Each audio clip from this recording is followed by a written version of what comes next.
I'll change it up. I'll go a little different. You just got paid 3 years, $39 million, Isaac Okoro. I think at the end of the day, this guy, he's got to live up to a lot now. I don't think the fans are taking this into account.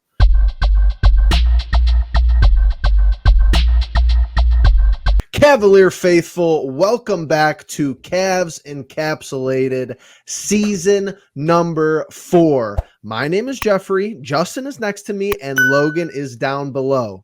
We, as Cavalier fans, cover the team, watch the games, react to the games, talk about the record, give you predictions, give you our hot takes, and we interact with everyone, and we have a real fun time doing it. Another basketball season in Cleveland is upon us. We are 3 days away from the Cleveland Cavaliers tipping off the 2024-2025 season.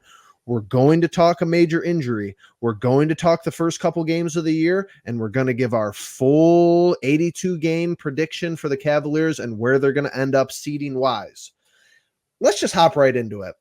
Unfortunate news out of Cleveland. Status update, Max Strus sustained a right ankle sprain during individual workouts on Thursday.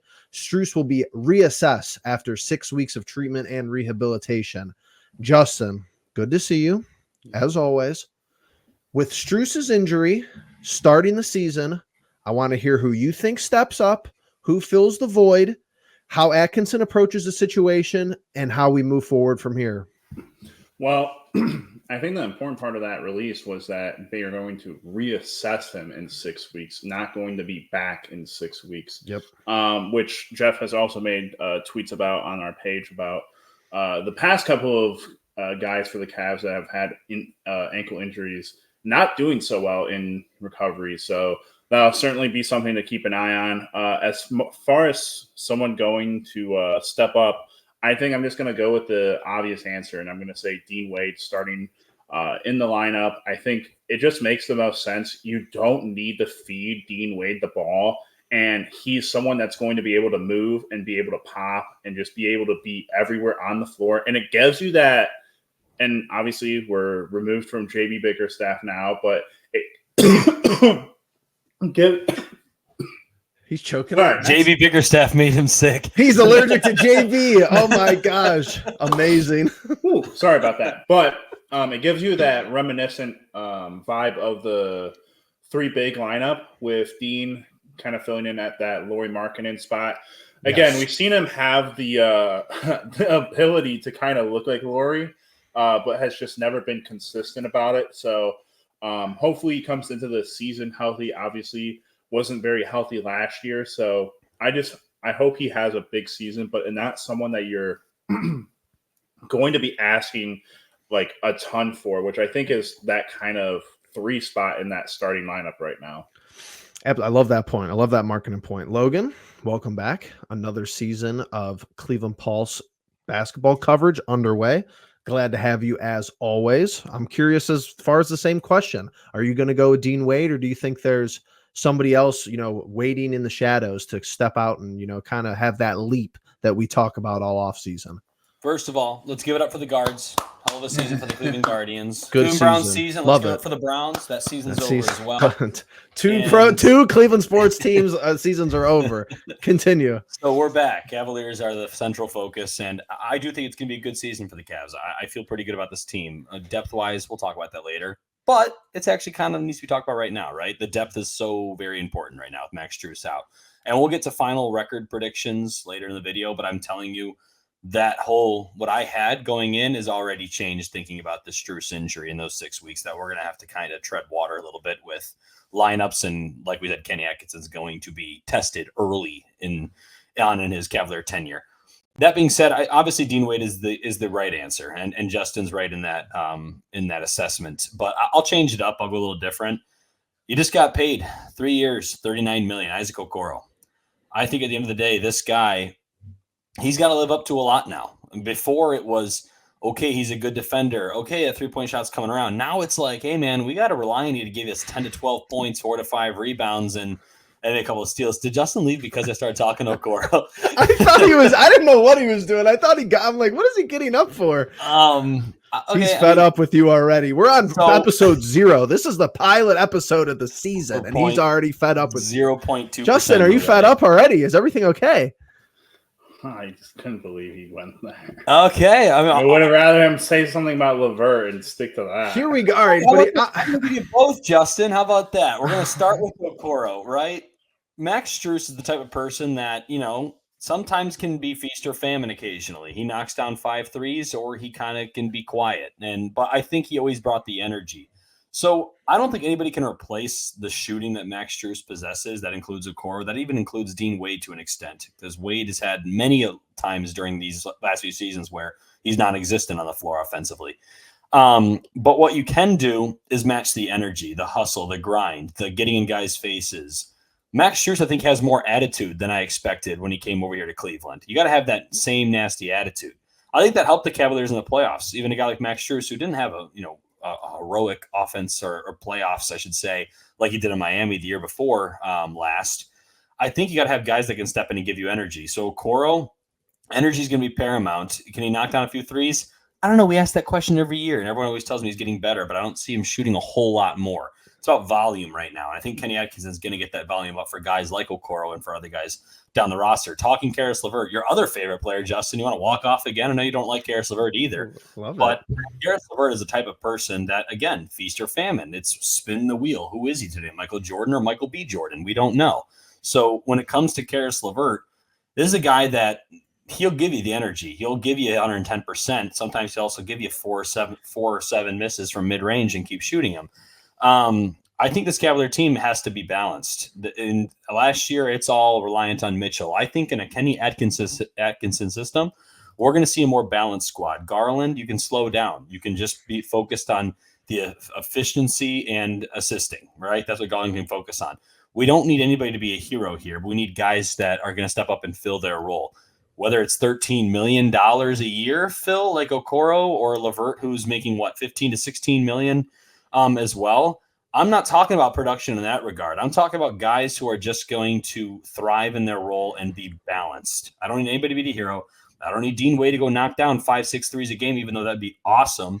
We just need guys to play up to their level. And I think it starts with Okoro. I think it starts with LeVert, because those are the guys, when you talk about that 3 position, that we're going to rely upon. I think Dean Wade is the easy, obvious answer that he should be the starting 3 for this team. Like Justin mentioned, having that bigger, a little more size, a really good defender out on the wing. He can take on the team's best player defensively and do a pretty good job, and also can knock down a few threes. I love that about Dean Wade, but he's not going to be enough. It's going to be guys behind him that are going to really be the central focus of this team, trying to really, right. You got to start the season well. You just do. You have to start from the beginning. What kind of team are you?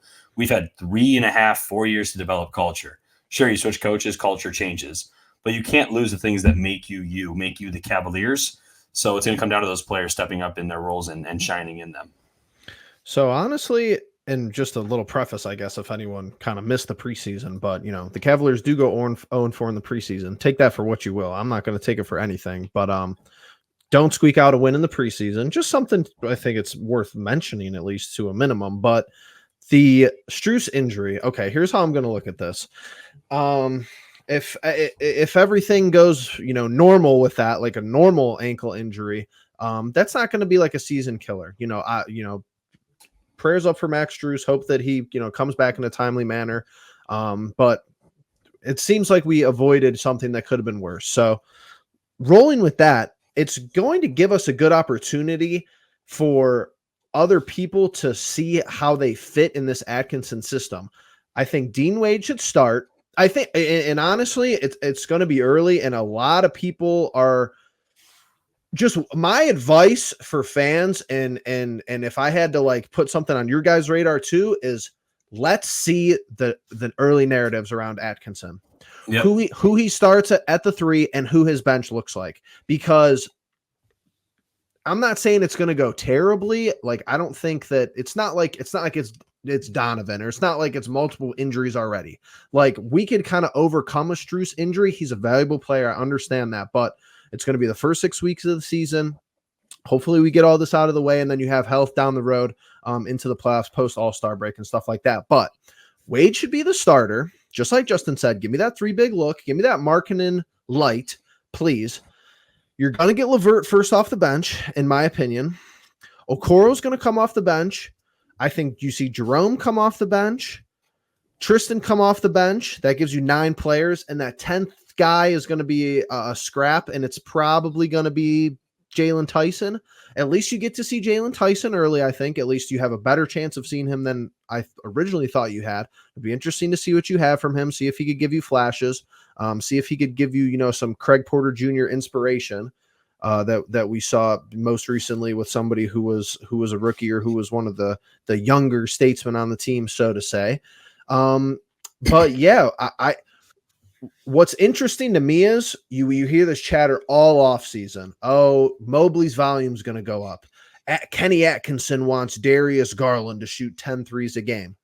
Okay, you have no excuse now, because I'd have to look at Strus's numbers last year, but how many 3-point attempts do you guys think he averaged last year per game? 7 to 9, maybe. Yes, yeah, 6 to 8. I was thinking somewhere in that vein as well, Logan. So DG at 10 threes should be, if you said it, do it. If you just don't say it and be like, unless you were really saying it as a hyperbole, like, oh, he just needs to shoot the ball more, go out there. Let's see this first 2 to 3 months. Let's see 10 threes a game from Darius and see where his 3-point percentage is, however many games in we're going to be, 25, 30 games. Mobley, you've only taken 1 3 a game for the past couple of seasons, and I hear about how he's taken this leap every year and his 3-point shot looks so good. And trust me, I'm a huge Mobley believer.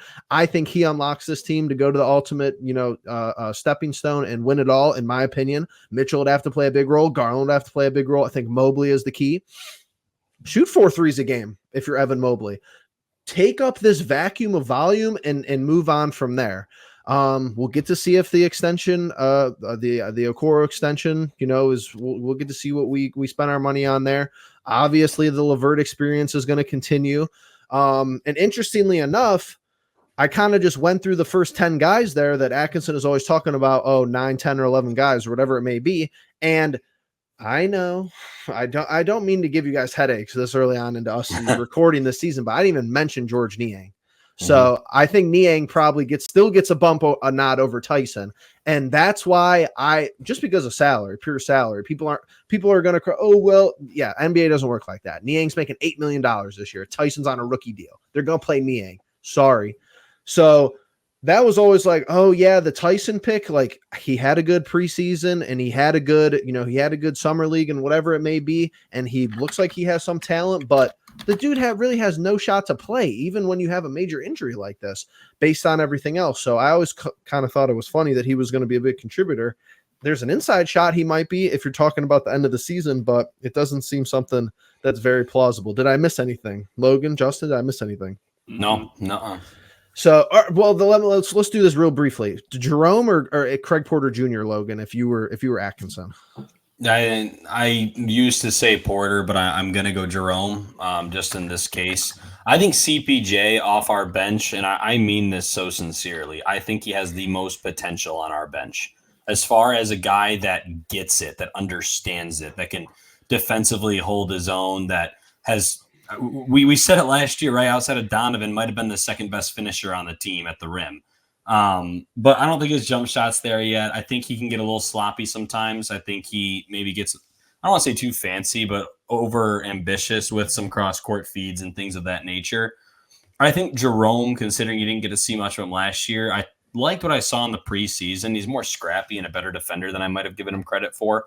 The 3-point shot, I went to the first preseason game against the Bulls. I think he went 0 for 9 from deep or something. It was bad, but I think Jerome is a more steady pick in regards that I think he's going to settle the offense down more and run the offense. He's not going to be anything flashy or cool like CPJ might, but I think he can probably get it done better. I think you start with Jerome, but I really, really don't think CPJ should be seeing many DNPs with this team. And I know that's hard to say. That's 3-point guards we're talking about. You could maybe argue Jerome could go over to shooting guard, but then you have LeVert. There's still a lot of issues here, right? I think we have a lot of guys on our bench who are all at about the same level, and not in the same level.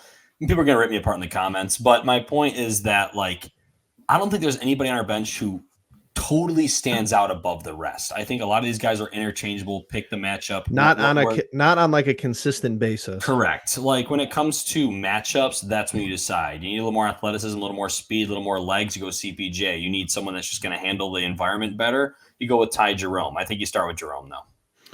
Okay, fair enough. All right, let's talk first two games of the season really quickly here before we get into the full record prediction. I'll do a little breakdown of what we did last year, what the Eastern Conference looked like last year, then we'll get into it here before we wrap up. So, opening night at Toronto. I feel like we always play Toronto early in the Right. season. Yeah, feel we like do. feel like they're, we have Mitchell's good matchups. first game. Mitchell's We, first game was we have good Raptors. matchups against Toronto. Like good on NBA, good on the NBA schedule makers, I guess. And then one day off. So Wednesday play, Thursday off day, Friday at home against the Detroit Pistons. Justin, your first two games here, just give me a little summary of how you're feeling and what are the vibes here. Yeah. Like you started off, always playing the Raptors. Hopefully Darius does not get hurt in this game because I feel like that's Yeah. always one of those situations True. as well.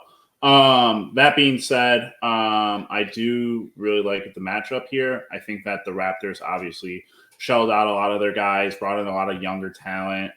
So they're kind of in this position with RJ Barrett, Scotty Barnes, and a couple other guys that I think they're going to be really trying to find an identity this year. Same can be said for the following team, the Pistons, with good old JB Biggerstaff leading that squad now. I feel the same way as I feel about Toronto, where I think there's just going to be a talent and kind of like team chemistry around our guys that even if Kenny Atkinson doesn't have perfect lineups, perfect rotations to start, I think a lot of the talent and cohesiveness of this team and why they brought back the core four, essentially bringing back the entire roster and drafting Tyson, is to have that continuity that you're not really having too much to change outside of just, hey, the coach and what he's bringing with the group with his coaching. So I'm going to go win-win here. That's just my feeling. But, yeah, I think these are two good games to start with for this team. Starting off with 2 wins. Good to hear. Logan, plenty of storylines here. Like we talked about, Toronto, always competitive. Game 2, you're already playing JB Bickerstaff. If you don't think that he's going to have a little chip on his shoulder and hopefully, if he has any opportunity to kind of motivate his guys to go and get that job done that night, I think that's absolutely going to be the case. So we have some 2 interesting matchups here to start. What are your thoughts? I never liked playing in Toronto. The days of Van Fleet, OG Anunoby, DeRozan, Lowry, those things are gone and done. And the Cavaliers controlled those days, right? I do think we have some kind of mental barrier sometimes with Scotty Barnes occasionally. I mean, that Scotty Barnes versus Mobley matchup is one we always look forward to and trying to see who was the real rookie of the year. And I think you make a case that Scotty Barnes has turned out a whole lot better than I thought he would after that rookie season. RJ Barrett lives in my head rent free from the New York series, but I do think at the end of the day, the Cavaliers are going to get this one done in Toronto. I think it's going to be a test of our depth, though, right? Is it depth or is it usable depth? Is it competent depth? And I think that's where this is going to be a good test for the Cavaliers early on. Not a great team, Toronto Raptors, but a team that's at home. It's first game of the season. Everyone's fired up. It's a brand new opportunity for everybody. Everybody gives their best on day one. Not their best, but, tries like they do. I think the Cavaliers get that one done. I think at the end of the day, I think it would be a great way to start for Kenny Atkinson. He's going to have those guys ready to go. Donovan Mitchell's going to do what Donovan Mitchell does. I'm excited to see Darius Garland. Does he look better? Like, does he just look more at ease? That's all I'm looking What's the for eye Garland. test saying Right, game the eye 1? test. And Garland's eye test last year obviously was not great. And numbers can look okay, at times, but does Garland look comfortable? Is he taking care of the basketball? Is he turning it over? But really, I think it starts with Evan Mobley. Does Evan Mobley win this matchup with Scotty Barnes? I think if he does, or if he at least cancels out Barnes, I think the Cavaliers get this done. Detroit, you guys know how I feel about Detroit. The last 3 years I've been telling you they're next, and we haven't seen it yet. But I do think they have found actually a good coach in JB Bickerstaff. I think JB is a great coach for a team that's on the rise. That just needs to get guys minutes and get guys, an identity. And he's going to try to fix their defense over there. The defense has been pathetic for years, but JB did establish a defensive identity for the Cavaliers. I think that's where he's going to start with Detroit. And I do think JB will be raring to go, just like you said. I don't expect that to be an easy game. I do want to go win, though. I do think the Cavaliers do get that one done. But I think the Pistons are going to surprise people this year. They might still be like a 30 to 35 win team, but they might give you a lot of problems anytime you see them on the calendar. So I got the Cavs in the first 2 games. I don't think that's like a sign of things to come. I do think there's going to be a lot of hiccups along the way with Strus being out over these next 6 weeks, maybe 8, whatever it ends up being with Max Strus out. But I do think the Cavaliers get the season off on the right foot. Interesting. So 2-0 starts from both of you. Honestly, I'm going to take a little bit different of a vein. I think we win the opener in Toronto, and then I think we come back in that first game at home. I think Detroit actually beats us. So I'll take a 1-1 start. I know that's going to be a hot take. Some people are going to say that Detroit isn't on our level, which is true. But I think that should be an interesting game, and the storylines there are just a little bit too messy for me to rebounding too, right? I mean, rebounding. They got Duran, they got avoid. Stewart, they got Cade, they got even a Sore Thompson as a 7-8 rebound a game guy as their forward. They're going to be rebounding the basketball. JV's going to be telling them to crash it. That's just, I didn't mean to interrupt you, Jeffrey, but that's No, you're definitely good. my focal point in that I'm game. glad you said that because I think the rotation from game 1 in Toronto is going to look a lot different than what we see in the Detroit game. And well, I think it should, in all honesty, or it might. So we'll get to see what Atkinson kind of how he's feeling out. The early start of the season, down a starter. It's not like Strus was a fringe bench guy. He's a starter. Albeit I've always maintained I think he's been out of position since we've acquired him. But we'll get to see how he maneuvers here through the first couple of games. With that being said, first 2 games predictions out of the way. Full season. Last year, just to remind everybody, Cleveland Cavaliers 48-34. We were the 4th seed in the Eastern Conference, a whopping 16 games back of the Eastern Conference number 1 seed Boston Celtics. Forgot how insane their season was just all around last year. 64-18 at the top of the East. So I think this is going to be interesting. I'm going to wait. Who starts? Does the winners from last year start? Me being the winner, should I go first or should I go last? You should go. You go first. Okay, I'll go first. Okay, fine. That's perfect. So that's where I want. That's where I want to go. I am going to say we are going to be 1 game worse. We're going to be 47-35, and I will say this. I guess I have to give a seeding. I'm going to say we're the 5 seed. Oof. Interesting. Okay. And we're going to be, but it's going to be jockeying from position like 6 to 3 is going to be all tight, just like it was this last year. And I hate saying the 5 seed. I wish I could turn around and say, oh yeah, we're going to have 50-51 wins and be the 3 seed. But with this early Max Strus news, there's an opportunity. Unfortunately, there's a negative opportunity for stuff to compound. If you're playing people who didn't play a lot last year, you have people doing this out of position, different roles.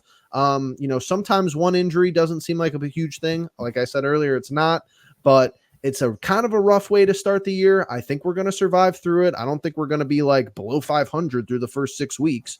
But it's something to monitor, and you're going to have to get him reintegrated. You have all these kind of other moving pieces. And at the end of the day, I'm going to say this right now. Here's going to be my little rant of the episode. Then I'll let you guys both give your predictions. Number 1, I cannot wait to see how everybody reacts after this offseason because everybody on this team is paid. I don't think the fans are taking this into account. Professional athletes, after they get paid, there's a handful of them. There's a percentage of them. Yep. The grind is done for some of these guys. I'm not projecting that onto anybody, but you see it all the time. We've witnessed it before, everywhere. Baseball, basketball, football, whatever it may be. Everybody's paid. Mobley, Max. Strus got a contract last year. Donovan, new contract. Allen, new contract. Darius is on a max. Okoro just got paid. So show me the grind. Shut me up. Prove me wrong. And we'll move forward. Second, for the 3rd season straight, this team could win 70 games in the regular season, and playoffs is all it's going to matter. You could be the 5th seed, you could be the 1 seed. If you're the 5th seed and win it all, who gives a rip? If you're the 1st seed and you get bounced in the first round, congratulations, you were fraudsters all year. Regular season don't matter in the NBA. Avoid the play-in. Home series is preferable, but it's not necessary. It's not required. Justin? Yeah, I'm going to go 52-30. I'm going to say we're 3rd in I'm going to say it's going to be 3rd or 2nd seed. But I'll go 3rd to be safe. I just think that we didn't even list everyone that will play because we didn't even talk about Sam Merrill, who came on last year.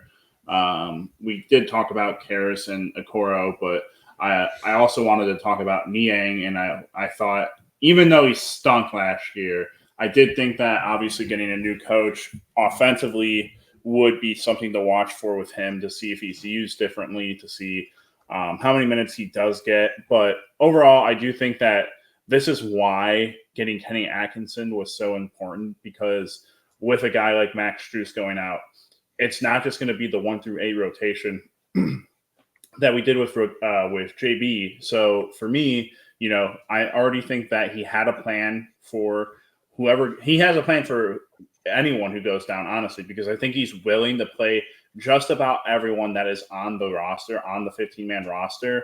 When we talk about 9 through 10, I mean, honestly, I think it's going to be 9 through 11, with that 10 and 11 spot kind of being like what Jeff was talking about. The first game rotation is going to be different to the second game rotation. You might see different faces because of that. But all in all, I think getting a lot of the depth usage that I feel like we've always had, and another point to go back to with Logan is it usable depth? Is it good depth? We're going to find out. But I think finally we will know by the end of this season what it is and what we have to improve upon. So. Okay. 3rd seed. I said 5th seed. Justin says 3rd seed. Logan, what say you? Well, before you talk about the Cavaliers, where they finish, what seed are they, what's their record, you got to look at the rest of the Eastern Conference. Boston, far and away the best team in the NBA. Yep. The gold standard. That team could easily repeat as champions this upcoming season. They have everything. But then after that, it gets a little murky, a little foggy. New York got better, you think, right, on paper. Does it all work out? They lost a lot of depth, and people don't talk about that. Isaiah Hardenstein, that's going to hurt them more than they think. But you had Karl-Anthony Towns, you had Mikal Bridges, OG Anunoby comes in last year, Josh Hart. The pieces are all there. And, of course, you have Jalen Brunson leading the way. That team either is a 2 seed or a 4 seed, right? It just depends on where everyone things shakes out. Philadelphia adds Paul George, Tyrese Maxey. Obviously, George already gets injured. Tyrese Maxey apparently might be a little shaken up on a play from preseason a little bit ago. And Joel Embiid's already promised he's never going to do another back-to-back ever in his career. So, Philly, I think, has a bad culture. I don't know if George will help that culture. He certainly will help win ball games. That's who Paul George is. With that being said, the Cavaliers have continuity. They do bring back a core that's now about to go in their 3rd season altogether, if you can include Mitchell, not including Mitchell, 4 years since Mobley got drafted. This team has come around. Is Mobley going to take that leap? Is there usable depth? Is Kenny Atkinson what we hope that he is? With that being said, I'm going an even 50 wins, 50-32. And I do think we grab the 3 seed. After, 2 straight years of the 4 seed, I think we beat out Philly. New York takes 2, Boston takes 1. But then even then, think about Milwaukee, right? Chris Middleton, he's getting older. They have Lillard, they have Giannis. And I think after that, it gets a little bit foggy for them as well. Miami's always a team that's either a 2 seed or an 8 seed. Just depends on what happens during their season. They have a great coach. That's one thing I think that we can now stack up with others. I'm hoping that we're never out-coached, or we at least match coaching. That's what we have to do, and that's what Kenny Atkinson, he's got a big thing on his plate here that he has to deal with. I mean, you got to coach these games the right way. You got to play the right guys. You got to have short leashes with guys. You have to maintain the culture and don't lose the locker room. There's a lot that you have to balance as a head coach, but if he balances it correctly, I think the Cavaliers can nab that 3 seed. I'm going to go an even 50 wins. 2 3 seeds and a 5 seed. I'm reading into this, fellas, like we just didn't want to predict a 4 seed again, and we just had to go separate I think you're probably right. I really didn't want to say because I wasn't going to say 4, so it was 3 or 5 to me. And I'm going to be honest. I'll also go on the record. I believe either one of Orlando or Indiana will be a higher seed than us. Yeah, can't forget about those guys either. God, like that's the NBA now, man. It's balanced. That's like you're talking about Philly. Like I think Philly. I mean, Philly's kind of been Philly, but like I'm not even convinced they're a top 4 seed. I mean, they very well could be. I don't think they're a top 3 seed. I don't know. We'll see. It's a deep Eastern Conference. I think the Cavaliers could win 50 seeding games. Might also just be like very misleading this year. I mean, you could take our predictions, right? Like Jeff, I think New York's probably not going to be top 3 to be honest. I mean, last year though we were basically all right there, weren't we? Right. The 4 seed. Orlando was 1 game behind us. Indiana was 1 game behind us. And 1 game behind us. Yeah, there was a whole bunch of teams right there that were 34, 35, 36 losses. So, and I mean, I think Jeffrey's lost right the last game of the year, but right. Fans who hear 47 and 35, they think Jeffrey's a pessimist, but I think 47 wins gets you a 4 seed or higher these days in the it NBA. definitely could. And similar to me and Justin, we could win 50 to 52 ball games and be a 5 seed. Like, I don't know. It just depends on how things pan out. You have to win the games you're supposed to win. And when it comes down to it, those matchups with teams like Philly, teams like Orlando, teams like Indiana, who has had our number, you got to win those season series, because it could come down to a 3-way tie for 1 seed. And you never know what the matchups shake out. But like Jeffrey said, doesn't matter. 47 wins, 50 wins, 72 wins, 75 wins. It doesn't matter. Literally. The playoffs matter. What does the team look like? That's when you see eye test will be very important this season. Well, gentlemen, buckle in. Long season ahead of us. Sure. Kicks off Wednesday, October 23rd, in Toronto. We'll be here for it all. We're gonna still, Cavs Encapsulated, still chugging along. Staple of the Cleveland Pulse name and brand at this point. Wouldn't be anything without all you guys watching at home. Appreciate every single one of you. Like button, subscribe, comment down below. What do you think for the Cavaliers record this season? 45 wins, 50 wins, 55 wins? Are we all way off? Does this team come and win 65 games and they're the 1 seed? Let us know down in the comments below. Make sure you're hitting that like button. And with that all being said, we appreciate you being the pulse of it all. Peace.